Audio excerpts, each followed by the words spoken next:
This question asks us to provide the second most significant resonance forms of anions B and C. For this one, we're supposed to include curved arrows on each provided structure to show generation of each resonance form. Now, as we know from class, the second most important resonance forms of an anion are usually those that are critical for reactivity, and as such they have a really high importance in the field of organic chemistry. For these two anions, B and C, the resonance forms are actually rather simple. Now, I'm just going to draw out, for our oxygen here, I want to draw out our lone pairs, make this easier to see. Alright, and now the electron flow here is quite simple. This lone pair on the oxygen is going to be dropped on the sigma bond here, and that's going to force this pi bond onto that carbon. Now, to draw that out, in the products,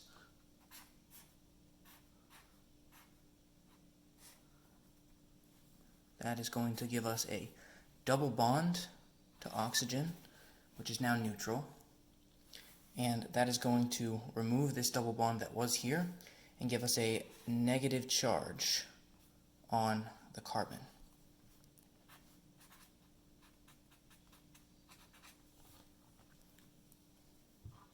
Now, for anion C, it's again essentially the same thing. This extra lone pair on the carbon is going to be pulled to that sigma bond.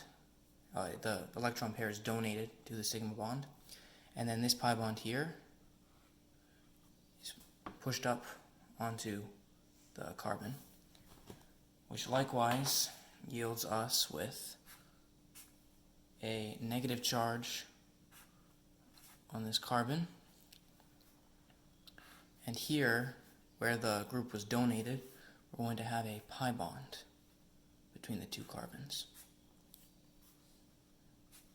and this side group will stay the same. So for both of these, the electron flow could really be summed up as, for the first part here, we have n to it's n to sigma, and then here we have, it's essentially pi to a, and so you could essentially just sum this up as this is n to sigma star, or sorry, n to pi star, and then pi to a. But the question doesn't ask us to do that. The question just asks us to provide the second most significant resonance form, which in this case would be this.